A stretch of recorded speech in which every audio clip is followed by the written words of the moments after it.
Welcome to the Storytellers, the radio show and podcast that features those who choose to leave their mark on the world through the art of story.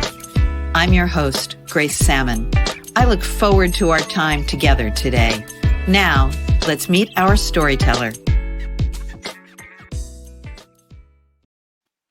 Hello and welcome.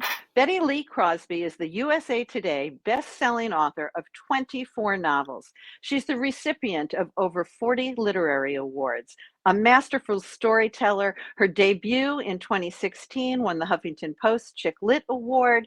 Her 2019 release, Emily Gone, won the National World's Women's Fiction Award.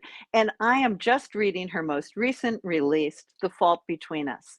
It is a novel that takes place in 1906 in San Francisco in an earthquake. Bette will tell you she loves small dogs and all things Southern and loves to talk with readers. So Bette, thank you for joining me on the Storyteller microphone. My pleasure. It's really an honor because as I watch your amazing body of work, I'm called to the fact that so many women come to the storytelling aspect of their careers later in life. I've written several books, but my novel just came out. So tell me how you got to storytelling.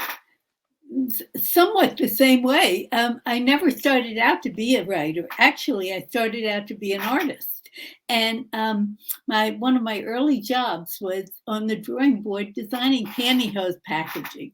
And I would design the package, I'd get it all ready, and then I'd have to present it to the salesman. And salesmen are just notorious for hating detail work. So I'd present the package and I'd say, "Excuse me, sir, but I need some copy for the back of this package." I was a kid, I was an ingenue. And they'd say, "Make something up, kid. Whatever you make up is fine with me." So I did. And the thing is, it's great to be so young and so innocent that you don't know what you're doing wrong. So I wrote copy for the packages, and then in time they said, "Gee, you're a pretty good writer. You want to write the company newsletters?" I said, "Yeah, sure."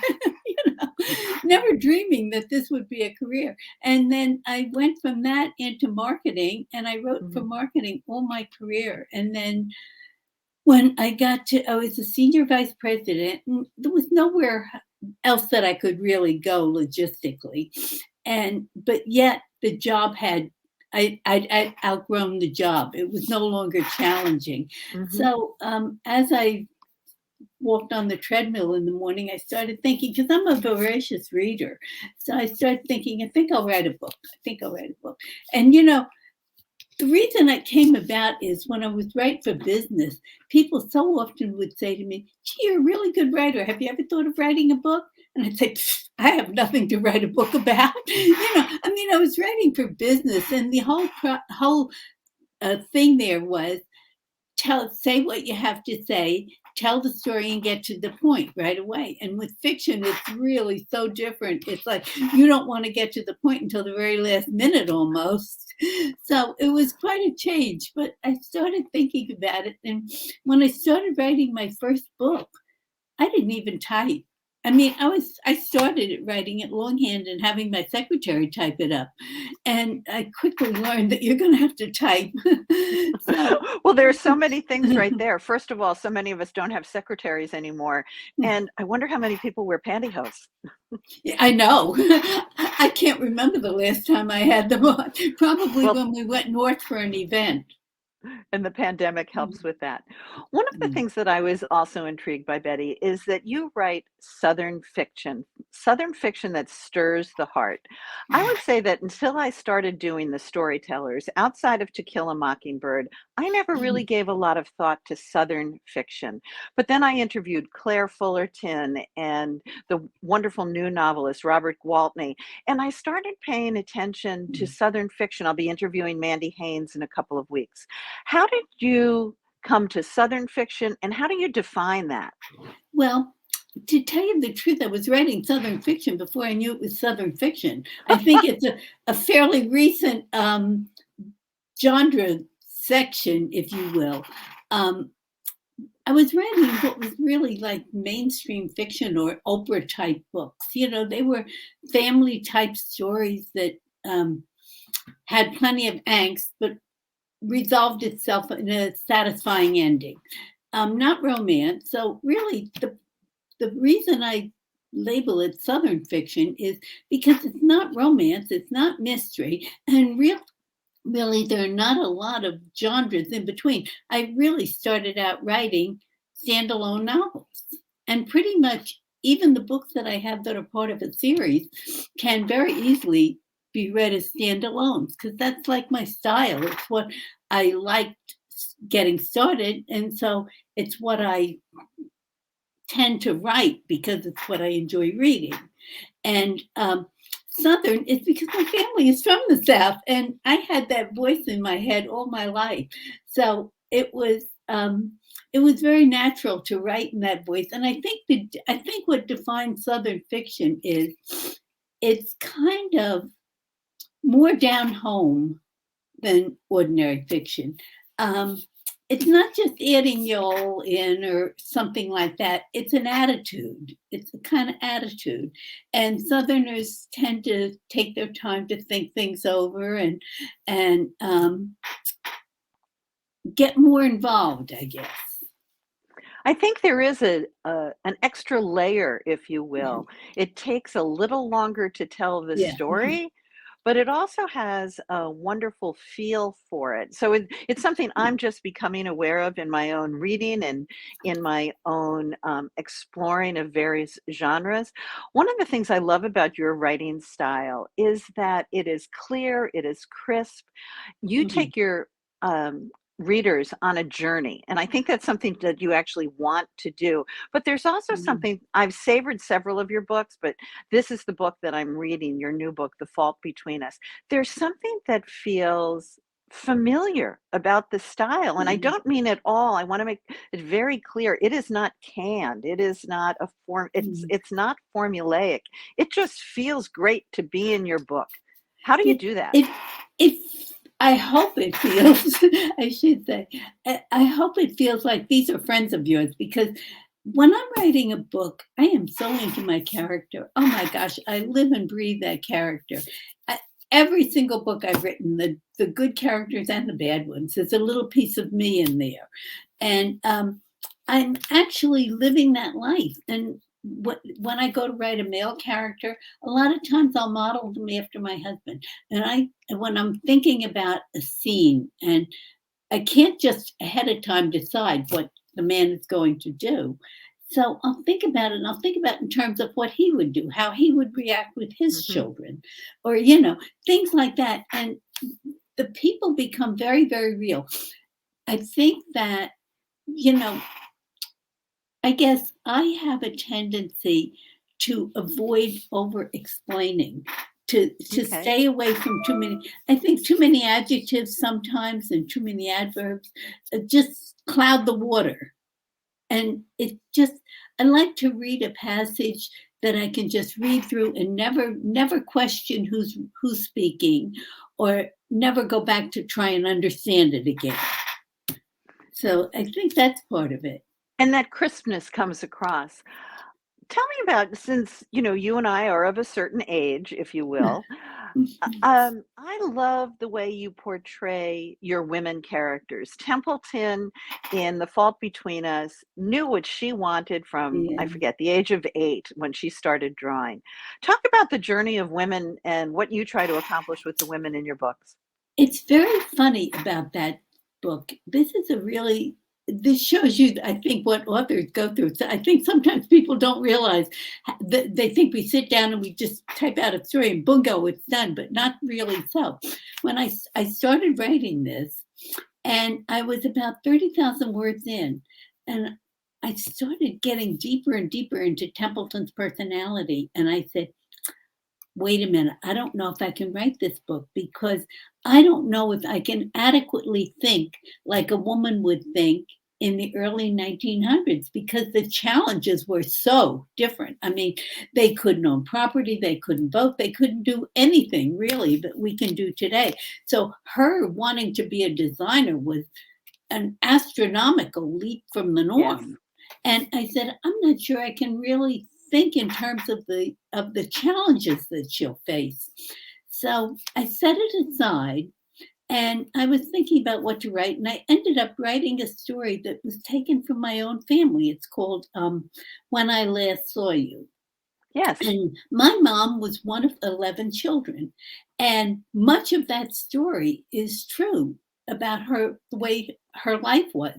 That they came from a coal mining town, and the father ran off with a woman and left the mother with all those kids, and how they tracked him down and everything. But I remember so often my mother standing at the window, or being at the stove and saying, gee, I wonder where Willard is now. I wonder where Dalford is.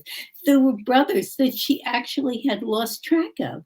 But see, I could get in my mother's mindset, and I could get in her mother, although I never knew any of my grandparents. So that was all secondhand. But I had my mother's voice telling me what she thought and what she did and everything. So I wrote that story. And, when I finished it, I said, you know what? This is the exact same time frame as Templeton's story. I can write that. And I went back and finished it, and it went just like that, just breezed right through it, because I had the mindset then of who I wanted to be, what that woman was like. Don't you love it when our characters teach us something? Oh, yeah. That's one of my favorite things that I learned from my Yeah. characters, which obviously come from ourselves, Yeah. but we're not in touch with that part of ourselves. Does that That's happen to good. you often, that Oh, you definitely. start one book and then you write another book in the meantime? You're so prolific. Not usually. Usually, if I start a book, I'm so in touch with the characters that when I wake up in the morning, that's the first thing I'm thinking about. I'll take the dog for a walk, and the whole time I'm thinking what that character is going to do that day. And I don't have a set number of words that I work on. I write until I feel the scene is like done, that it's like it's the end of the scene, and I haven't thought beyond that. I need to live that next scene the next day or something. So some days it'll be 500 words, and some days it'll be a couple thousand. But I try to make them meaningful words. Yeah. Yeah. And you do. Mhm. I want to switch just a little bit to the business side of the house, because I'm an entrepreneur. I've started several companies. I want you to talk about, to our listeners, please, about your Bent Pine Publishing, because I'm fascinated by you as an entity as well as by the beauty of your words. Well, the funny thing is that my husband's my partner in the business. He's the business end of the business.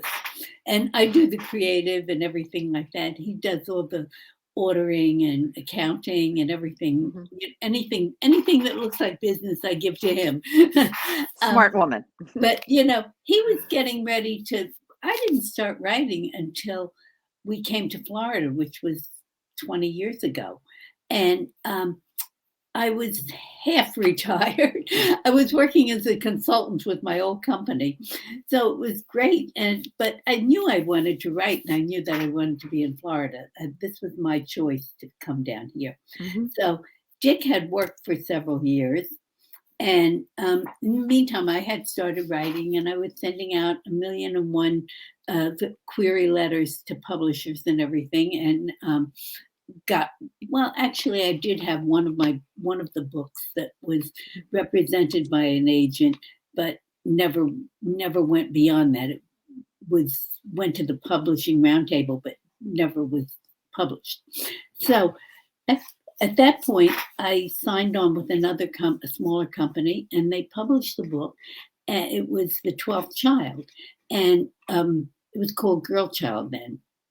And they published the book and brought it out, and so I was so excited about it. And that was pre ebooks, Mhm. and I started going around doing some speaking engagements, doing some book signings at the stores, and lo and behold, the book started to pick up and sell. And so they brought it out at $14.95. It was only a paperback book. They brought it out at $14.95, and then when it started to sell, they raised the price to $19.95. I said, Oh "You're my. out of your mind!" I said, "John Grisham can't sell a paperback Uh-huh. at $19.95." So I just decided I didn't want to work with them anymore. I didn't want to do anything more with them. So what I did was I continued to write, but I didn't really pursue as much publishing it. And then Dick's was to the point where he decided that he was ready to retire, but he didn't want to completely retire. So I said, well, what do you think of the idea of maybe being an agent or a publisher? So he said, I don't think much of that idea. And he definitely did not want to do it. But after I talked him into it finally, and he did, and it's been really great. He came from Wall Street, so this business was really foreign to him. I love that we as women can have multiple pathways to our publishing. I had thought about starting a publishing house for a little while, but I just love that you have done it. You represent a few other authors as well. So there's really a legacy that you're leaving in storytelling, I think, not only your own work, which is so important, but your whole machine, if you will, a little bit. This is such a gracious business. I'll tell you, Yes. when I started out, I did not even know the questions to ask. I mean, Yes. really. And there were so many authors that were so generous with their advice and time and everything else to me. And I hope that at this point in my career that I'm paying it back to younger authors. And I try to do that when people write to me, and within reason, I answer them, and I'll point the direction, or give them any words of advice that I can. And I think that's part of why I like this, being in this business as much as I do, because there is a great spirit of generosity among authors. I couldn't agree with you more. I had written several books that were nonfiction and then moved into the fiction world. And I was just stunned with how gracious people are. You're part of Blue Sky over on the Facebook Yes. world. And just the people there, Lainey, Cameron, Patricia Sands, you are a very special group. How did you all get together? Some of us long ago, when I was I think I've had about 2 or 3 books out, and Jillian Dodd had just published her book, That Boy. And I was on Goodreads, and I saw it and I read it, and I thought it was so cute. And so I wrote to her, on Goodreads, and said, oh, I love this book. It's so cute and everything. But we became friends. Then she had joined a group that took a seminar together. Okay. So she said, would you like to join? We've since created our own Facebook group just to help each other. Would you like to join? So I said, sure. And I did. And we were called the Destiny Makers. Okay. Jillian came up with that name. And so a lot of these women I met through there. And then other ones, like Patricia Sands, has been a friend for over 20 years. Fabulous. And, yes, she is. And one person introduces you to another. Lainey is a fairly recent friend, but I just adore her lifestyle. Yes. So I think, as I said, it's a small industry. Well, it's just great to have had you here today. One of the things I love that people describe your characters is not only are they real, but sometimes they're a little bit quirky. So I like to end up my episodes by asking my guests, is there something quirky about you that we might not find out about you if we're on your website that you'd share with us? I think the quirky part is when I write a character, and I guess I've discovered this about myself too since I've been writing, that has a belief in magic, and it's such fun to go down that rabbit hole. And it's those characters, it's magical realism, so they're living a very real story, but by the same token, they still believe that magic thing can happen. And I guess I'm like that too. I always believe something really good is going to happen. Something really magical is going to happen. And you know what? The funny thing is, a lot of times it does. I agree. And, I know one of the things that is true about you is you love to have your stories end with a happy ending. And this has just been such a happy time for me having you as a guest on the Storytellers. So Bette Lee Crosby, thank you for being with me today. Well, thank you for having me, Grace. It was a true pleasure. This is the end of the Storytellers episode. It's a copyrighted episode by Grace Sammon and Authors on the Air Global Radio Network. Thank you for being with us. That concludes this episode of The Storytellers. I'm so glad you could be part of the story today. I hope you share the stories, tell your own, and come back for another episode, because when our stories are told, everything changes. I'm Grace Sammon.